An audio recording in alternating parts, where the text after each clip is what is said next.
محترم حاضرینو، الله تعالی انسان ته په دنیا کې زندگی ورکړې ده او په دنیا کې د انسان د زندګۍ مقصد او غرض د الله تعالی رضا پیدا کول، د الله تعالی قرب و نزدېکت پیدا کول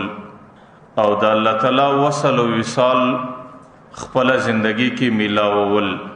دا د انسان د زندګۍ بنیادی مقصد بلل شوی دی. خود دې مقصد پیدا کولو د پاره نن سبا د معاشره انسانان په ډېره لوړه درجه باندې عبادات، ریاضات، مجاهده، مشقتونه کوي چې د هغې په ذریعه باندې د زندګۍ مقصد چې د الله تعالی رضا او د الله تعالی قرب د ځان ته وصول او حاصل کی. لیکن کچېرې قرآن کریم باندې سړی نظر وکړي او د پیغمبر علیه الصلاۃ والسلام احادیث مبارکو باندې سړی غور وکړي نو د زندګۍ د دې مقصد پیدا کولو په قرآن کریم او احادیثو کې آسان لار هغه دا ده چې انسان په معاشره کې زندگی په اخلاق و حسنو کې تیره کی. د اخلاق و حسنو په ذریعه سره چې څومره په آسانه طریقه سره د الله تعالی قرب و نزدېکت پیدا کېدی او د الله تعالی تعلق و وصال پیدا کېدی نو غالباً د دې دپاره بشاید په اسلامی اصولو، په اسلامی زندگی کې، په اسلامی عباداتو کې داسې آسان ترین لار بل نه.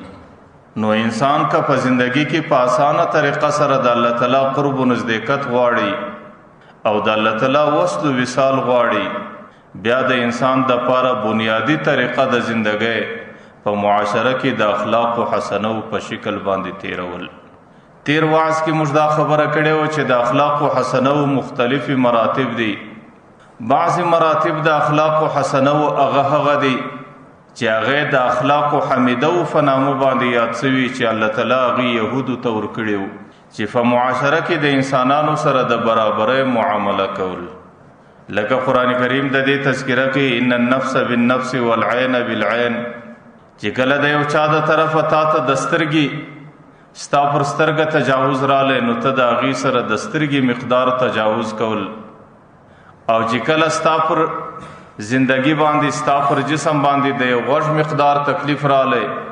ستا غوږ ته د هغې د عمله څه تکلیف ورکول سو نو هغې ته د غوږ په مقدار باندې تکلیف ورکول.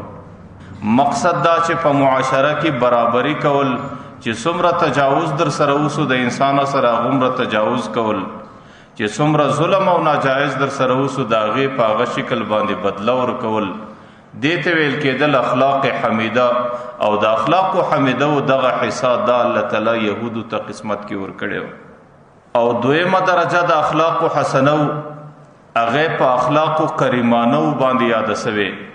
چې د اخلاق حسنو هغه کریمانه اخلاق الله تعالی عیسایانو ته ورکړی و چې هغې د یهودو د اخلاقو سه یو درجه را مخته اخلاق بلل کېدل. هغې اخلاق دا و چې د چا د تجاوز په مقابل کې د هغې سره د معافی معامله کول. لکه ما تیر وعظ کې دا خبره کړې وله چې عیسایانو کې دا عادت و، په دوی کې دا لوی اخلاق بلل کېدل چې کله د یو چا د طرفه تجاوز در سره اوس نو د هغې تجاوز ته د معافی په نظر کتل او د هغې د دویم ځل تجاوز دپاره خپل ځان تیارول. دا د دوی په دین کې، دا د دوی په شریعت کې لوی اخلاق بلل کېدل. او دریمه درجه د اخلاق حسنو هغې اخلاق عظیمه دي چې الله تعالی د مسلمان امت ته ورکړي دي او د دې امت پیغمبر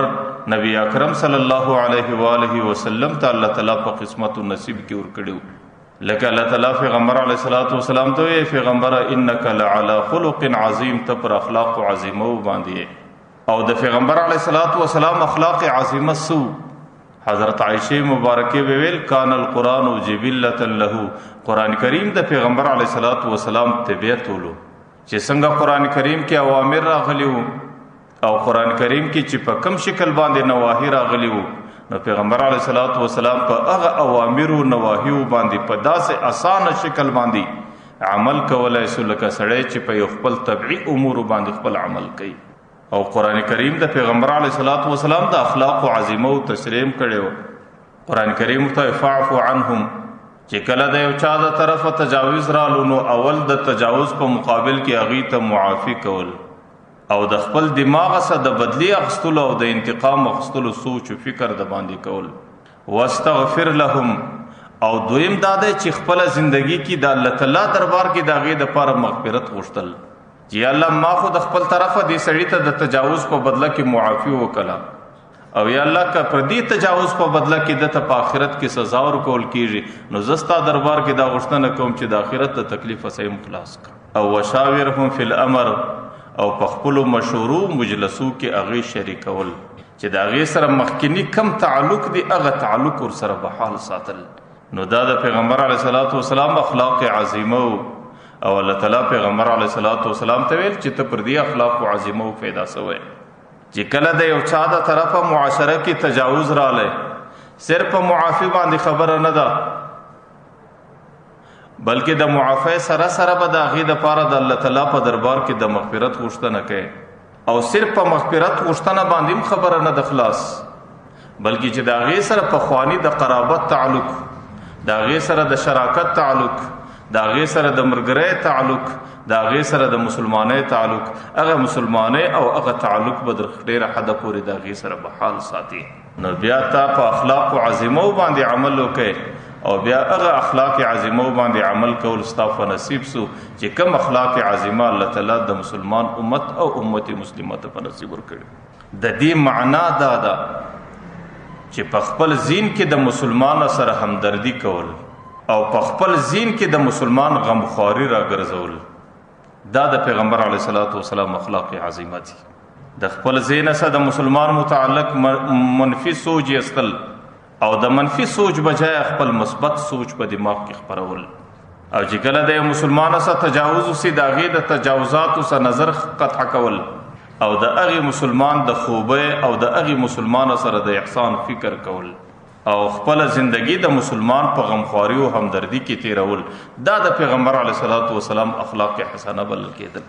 او الله تعالی ته په دې ټول انسانیت او کائناتو کې هغه بنده ډیر محبوب دی چې کم بنده زندگی د مسلمان په خیرخواهی او همدردی کې تیری ځکه پیغمبر علیه الصلاۃ والسلام با د الله تعالی فسند د الله تعالی خوښه دا سره نقل کوله ځکه د پیغمبر قول د الله تعالی قول دی چې خیر الناس ما ينفع الناس په معاشره کې بهترین انسان هغه دی چې د هغې د لاسه سه نور انسانانو ته نفع او فایده ورسیږي نو غمخواری کول او د مسلمان سره همدردی کول دا زموږ اخلاق حسنه دي او دا زموږ د دین خلاصه ده پیغمبر علیه الصلاۃ والسلام په دوو الفاظو کې موږ ته ټوله دین بیان کړی دی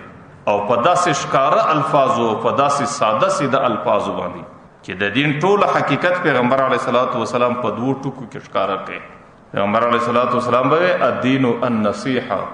دین څه دی دین د مسلمان سره خیرخواهي کول دي چې کوم ځای کې د مسلمان سره غمخواری رااله د مسلمان سره خیرخواهي رااله په هغه ځای کې دینداری رااله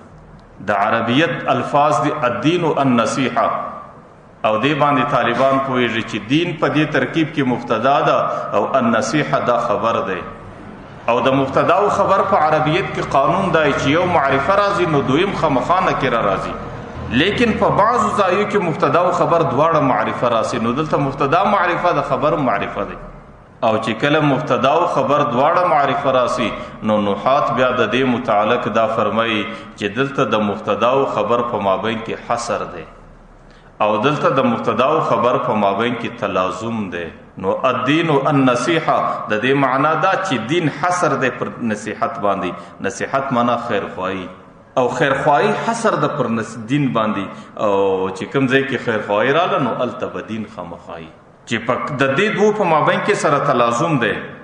نو دین بغیر د خیرخواهی په انسان کې نشي راتلی خیرخواهی بغیر د دیندارۍ په انسان کې نشي راتلی چې په کومه معاشره کې دینداری راسي د هغې علامه به دا وي چې هلته به د معاشرې انسانان یو د بل همدرد او غمخوار وي چې په کومه معاشره کې همدردي او غمخواري رااله نو د دې معنا دا ده چې په هغه معاشره کې دینداری رااله که چیرې معاشره کې یو انسان ته وینې په دې شکل باندې چې هغوی د نورو مسلمانانو سره د غمخوارۍ زندګي تېروي